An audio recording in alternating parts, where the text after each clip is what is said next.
Son, the Father, and the Holy Spirit. Amen. Our Father, who art in heaven, hallowed be thy name. Thy kingdom come, thy will be done on earth as it is in heaven. Give us this day our daily bread, and forgive us our trespasses, as we forgive those who trespass against us. And lead us not into temptation, but deliver us from evil. Amen. In the name of the Father, and the Son, and the Holy Spirit. Amen. Manatili na kayo dahil meron tayo sa iyong kapit. Gusto rin kayo na bata? Alam niyo ba yung hanggang ako ay mayroon na aking ginagalaw? Sabay-sabay na tumitantahin.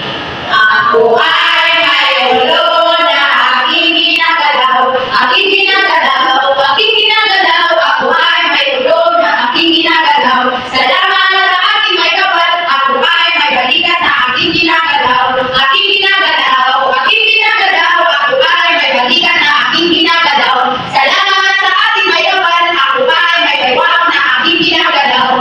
Aking ginagalaw, aking ginagalaw. Ako ay may baywang na aking ginagalaw.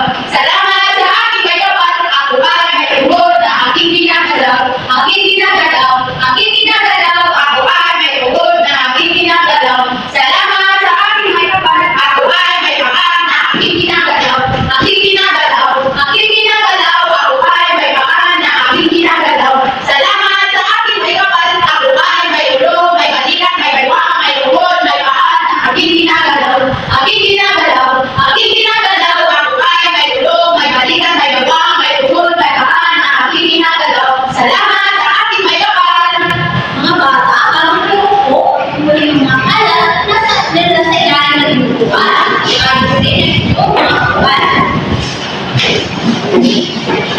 Mga bata, bago sila sa plano kapag mga kayo ng sinuman, ano ang yung gagawin ko kapag buhay na nagsalita sa iyong harapan? At Ivy? Makinig po sa guro, ma'am. Tama! At kayo naman ay sasagot. Ano naman ang inyong gagawin? Lukoy? Dahil po ang kanang kamay. Maghusay. At meron naman tayong aktibidad. Ano naman ang inyong gagawin? Rizal? Aktibo makilaro po, ma'am! Magaling! Bago tayo magsimula sa ating talakayan ngayon, ay may papakita ang paglarawan ng mga batang gumagawa na araw-araw na gawain.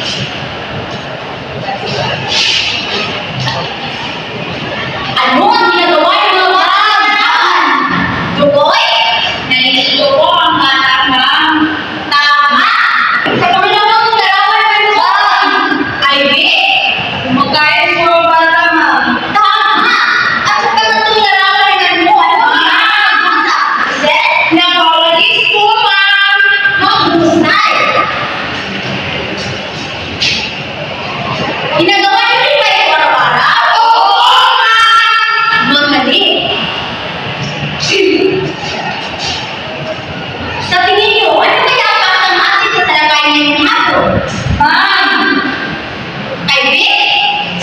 Ma'am, sa tingin ko po, ang pagpagtatalakay natin sa hapon na ito ay tungkol po sa bandiwa, ma'am. Tama!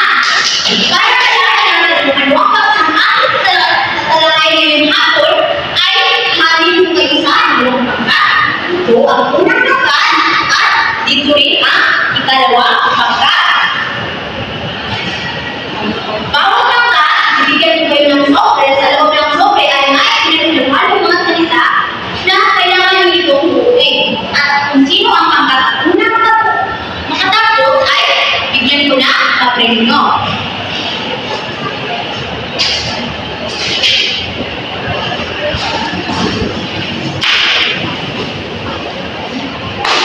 Ito ang unang pangkat at ito ang dalawang pangkat. Bigyan ko kayo na 2 minuto para gawin yan.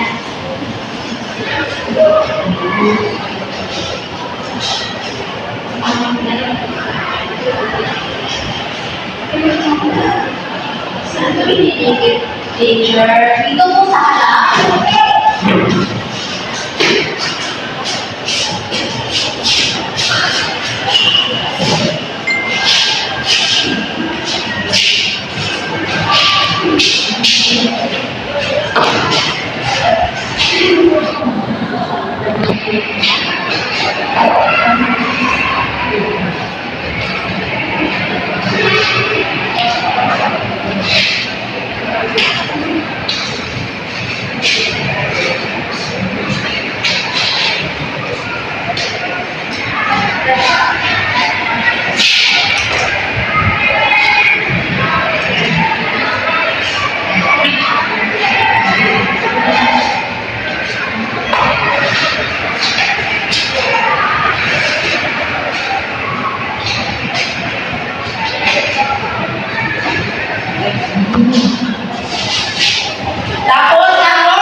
Magbilang kayo. 1, 2, 3. Dito ang unang pangkat at dito rin ang ikalawang pangkat at doon ang ikatlong pangkat. Makinig ka kanito. Bawat pangkat, bibigyan ko kayo ng envelope. Sa loob ng envelope ay may mga salita pinaghalo-halo na kailangan nito buuin. Unang pangkat, makinig ka kanito. Bibigyan ko kayo ng 5 pangusap. Ang iyong gagawin ay binugan mo ang salitang Diyos. Naunawaan ba ang pangalawang pangkat? Ang pangalawang pangkat naman ay bibigyan mo kayo ng salitang Diyos. Ang inyong gagawin ay gumawa kayo ng isang pangusap. Naunawaan ba ang dalawang pangkat? Ng pangatlong pangkat naman ay bibigyan ko kayo ng envelope. Sa loob ng envelope ay may salita Diyos. Ang inyong gagawin ay pag-aralan nito mabuti dahil hindi sa sentilo dito mamaya. Muli, sa pangatlong pangkat naman ay bibigyan ko kayo ng salita Diyos. Ang inyong gagawin ay pag-aralan nito mabuti dahil sa sentilo dito mamaya sa harap ng inyong kaklase. Naunawaan naman ang pangatlong pangkat? Ma'am. Magsimula na kayo, bigyan kayo ng 5 minuto para gawin ito.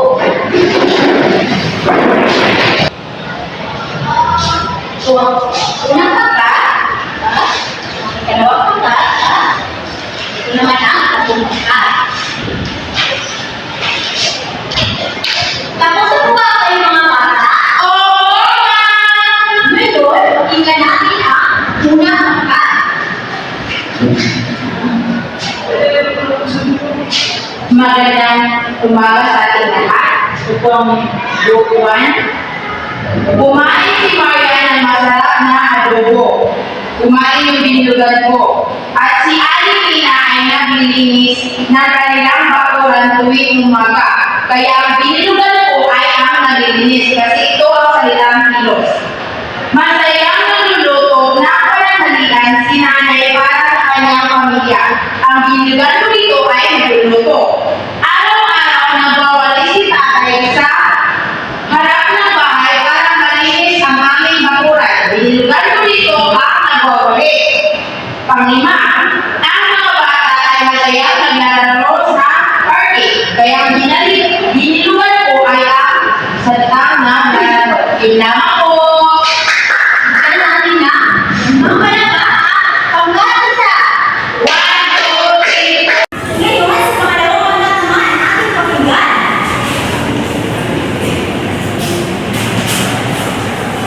Magandang umaga po sa lahat. Ang gawain ko po ay gawa ng pangungusap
In the name of the Father,